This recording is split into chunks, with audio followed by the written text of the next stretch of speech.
Welcome back to Workshop Wednesday. Thanks for joining me today on this episode. And today I wanted to chat a little bit about upcycling and fast fashion.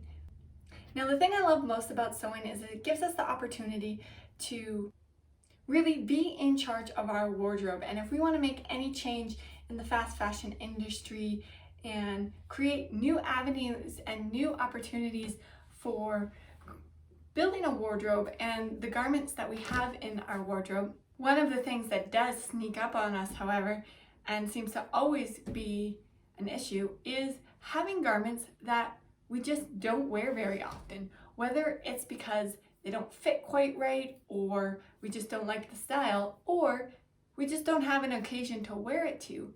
Changing it up, upcycling it, is a great way to make those garments useful again and kind of bring new life into them. That's exactly what I'm going to do with this dress I made for my sister last year. Now, you may recognize this piece. This is the cute little tube top dress I made for my youngest sister for her junior bridesmaid's dress for my other sister. Now, as much as we both love this dress, she still doesn't find a lot of use for it in the full formal length. So I'm going to cut it off today, but we're going to cut it off in a high-low. So high-low is simply a hem that's higher in the front and lower in the back. I really love this hem for a couple of different reasons. One, if you like a short skirt, but you don't want to have to be as careful, or you feel like with a short skirt you are going to flash, then a high-low skirt is a lot more comfortable because you know you've got that length in the back, but you still have fun, summery, flowy, airy vibes in the front. It's also quite a cute, fun stylization for any type of long skirt that you want to make short. But there's a couple key points to remember when cutting a skirt into a high-low. So let's take a look at this skirt on the table. Here we go. This is a really long skirt, so it barely fits in the camera view, but we'll still be able to see where we're drawing in the high-low line. To start off, you're going to want to lay the center middle in a fold. If you have a side seam, the side seams on top of each other, and then the center back. Because this skirt is cut all in one piece, it only has a center back seam, but most often you will have a side seam. And lining it up so that you cut both the right and the left side symmetrically at the same time is the best way to do it. Next, you're going to want to take a look at where the actual location is that you want to have your skirt in the front, the length, the front length. And here I have a pin right at my front length where the high is going to be. Now, high-lows can be shaped a lot of different ways, but then one thing that they all have in common is that right at the center point in the front and also at the back, wherever it ends, you need to have a right angle to this front fold and the back seam. The reason for that is if you are at all a little bit off, if you're tapering down right from the get-go, you're going to end up having a point kind of in the center front rather than a smooth transition from one side to the other side. The other thing to remember is that a high-low often shows pretty much the legs evenly or the knees evenly right in the center. So you do need to continue with that right angle and just a soft taper right across the whole front. The actual transition from the high to the low really happens along the side of the skirt, and then in the back you also taper down to a slower transition at the end. So I'm going to grab out my ruler here and lay it at a right angle. I'm also going to raise it just about an inch from my marking because I want this lining, this is the lining part itself, to be a little bit shorter than the actual chiffon overlay.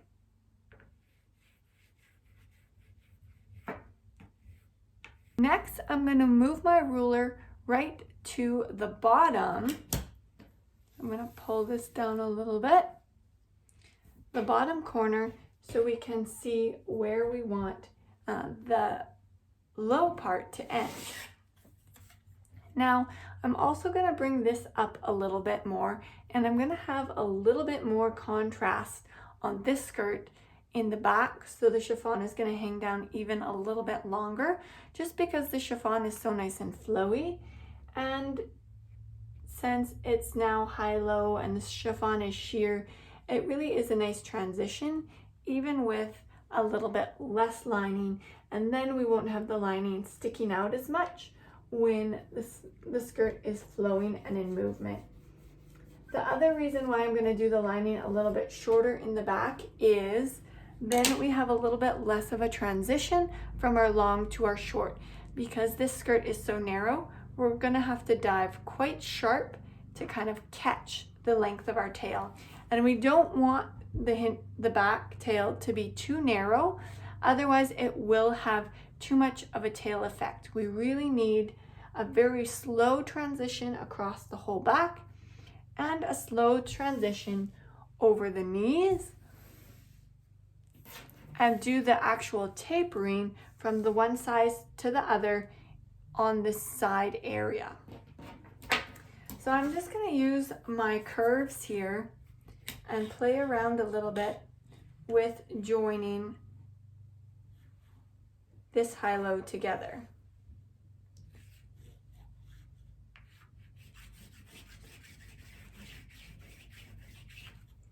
Since we have a curve this way and a curve this way,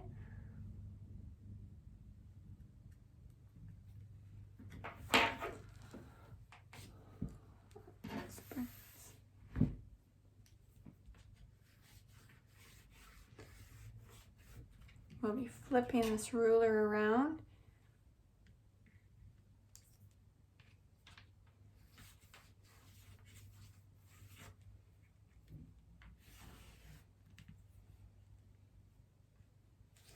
And the important part with the curve is not to have any corners.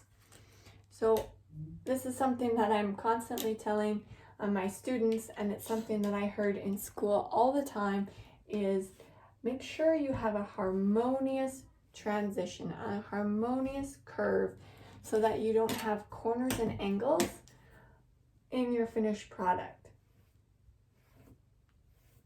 You want to have a soft line that simply transitions over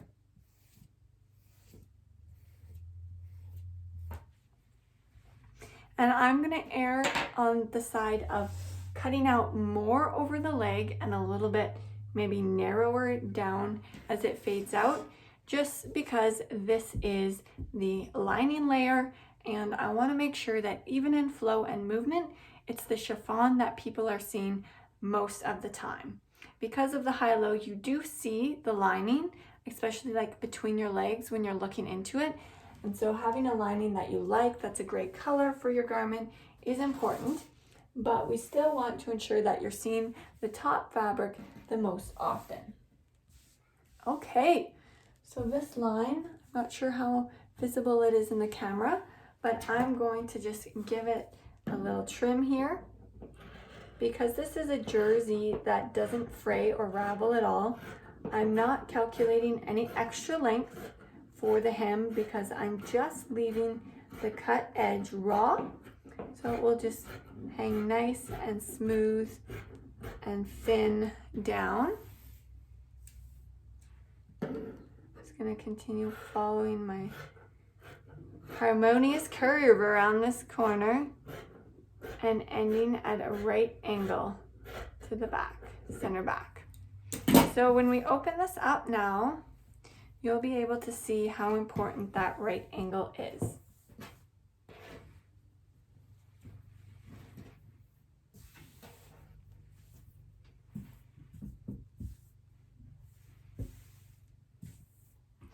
You can see that edge. This seems a little bit caught. Give that a trim since this isn't getting hemmed. Make sure it's nice and smooth. And same with over here on the top edge for the knees. We'll flip it around.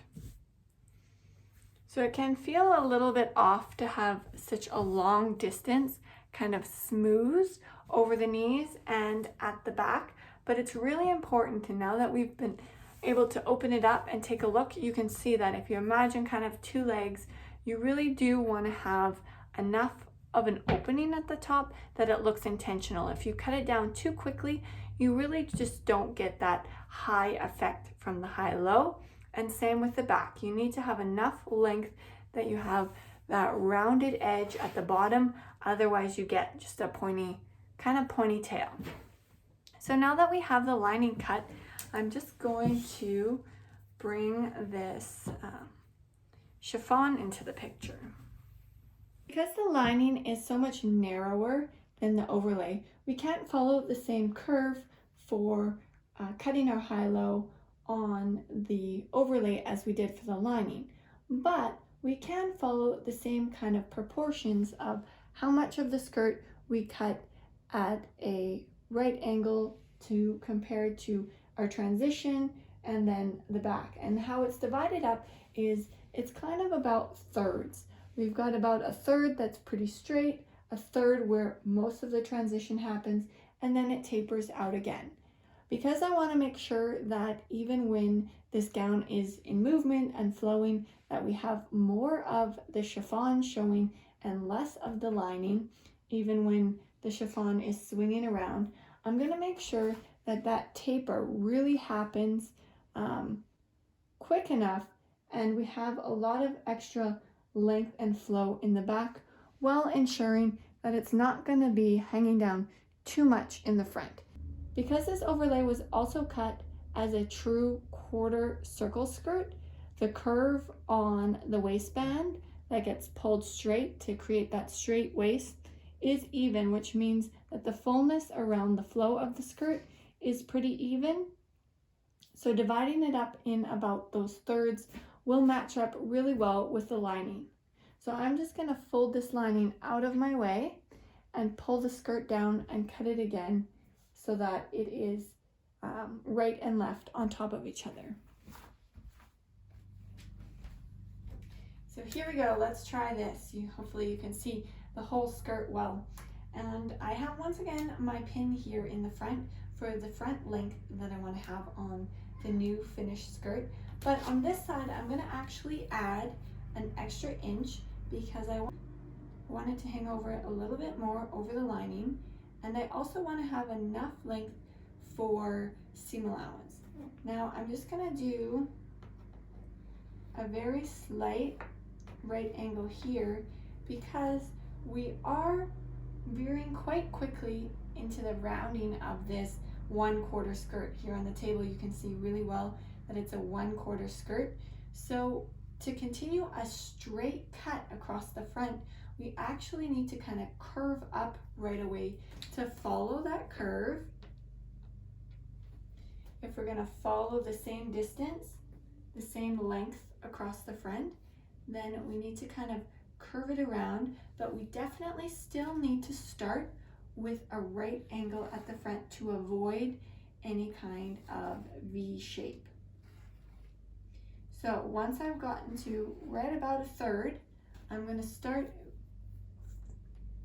flowing it, flaring it, veering it down. But before I get too far along, I'm going to meet up with, that didn't mark very much. I'm going to meet up with the hem, the original hem on the far side because I want to have the full length. We still want it to be floor length in the back, and start curving up on the other side. So if I'm following the original hem, the curve of the original hem, no, this curve's better. I want to leave quite a bit in the back. So I'm just going to start at just towards the end of my 1/3 for the back to start moving up towards my adjoining line. You can see already that because of the fullness of this skirt, the flow of this high-low line looks a whole lot different compared to that of the narrower skirt. And continue it as at a softer curve once we brought it out. And then here I get to kind of adjoin my two lines in the middle. The curvature of this pattern square kind of changes across the whole length depending on how sharp or soft. And so sometimes flipping it around, you meet up with your original line, because the goal is to meet up with your original line for a small distance so that you can ensure that your line is going to be harmonious and you're not going to have any kind of corners or bumps in it. And this chalk just really doesn't like to come off on here. If I push really hard, and that always moves the chiffon around since it's so soft and flowy.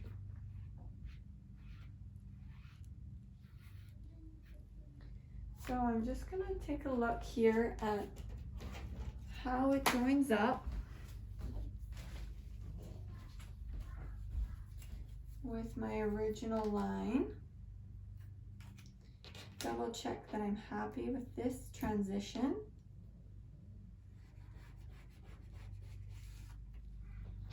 And then I think we're good to cut.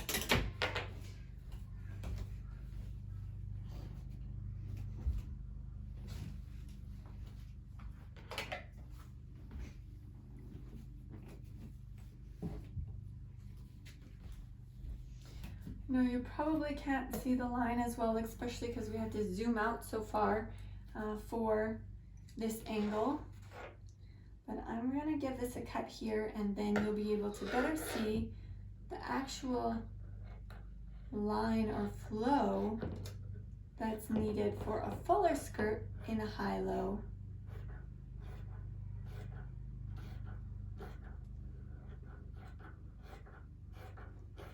Once I can remove this extra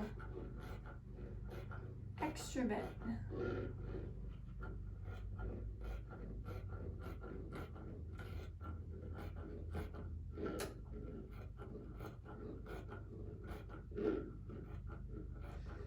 These scissors are not working so well for chiffon. Just gonna run and grab my other fabric scissors.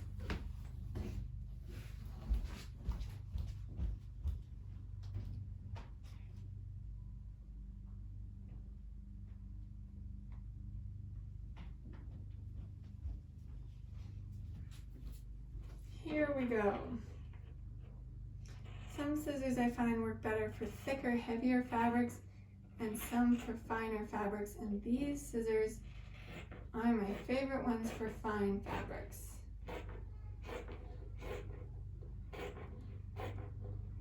So when you have a really full high-low skirt, you almost don't even have the same kind of curve as in the narrower one.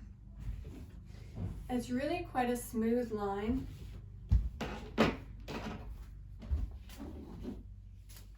That comes up and transitions just due to the fact that the skirt is also, the waistband is also curving here.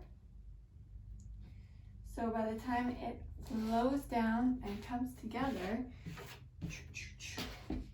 then you've got that straight bit and a soft transition down into the lower portion. So I'm going to pop this down.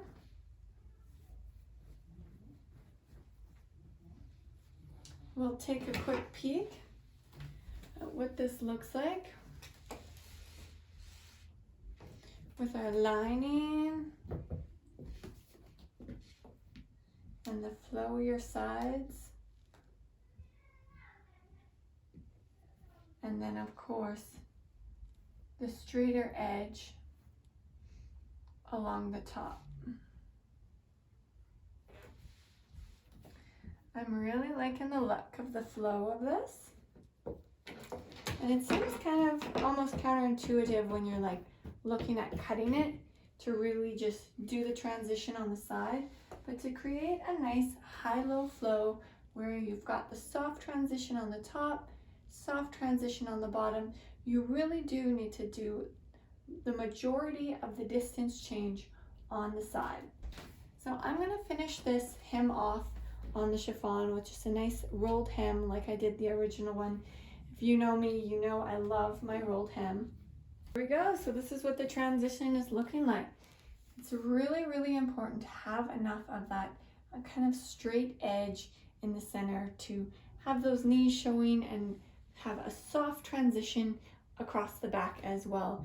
It seems like you should kind of start the transition always earlier when you've got it laying on the table, but when you have it up, when you have it on, you can see that you do need that straight area to really get the nice transition.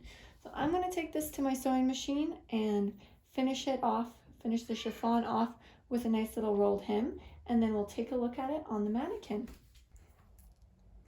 Here we go, check it out. It's nice high-low. The thing I love most about high-low is when you have a full skirt, you've got all of these nice kind of cascading ruffles, and you do always have like the lining maybe popping out now and again, but when you have a really nice lining that matches up, it really doesn't matter. It's kind of part of the flow and flair of the high-low, and you can also play around with some fun linings.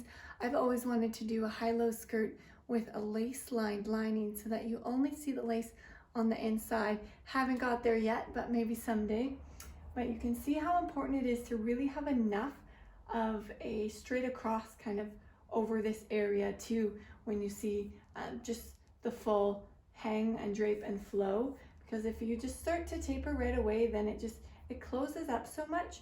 You really have to cut it quite a bit shorter, and you just want to have that nice kind of soft rounding drape to your high-low.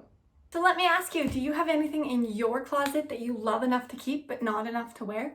What could you do to that piece? How could you change it up, upcycle it, adjust it, change the style to make it into something that you would also love to wear on a regular basis? That wraps up this episode of Workshop Wednesday. Thanks for joining me. Be sure to join my Facebook group if you're not already part of that, and I look forward to sewing again with you soon.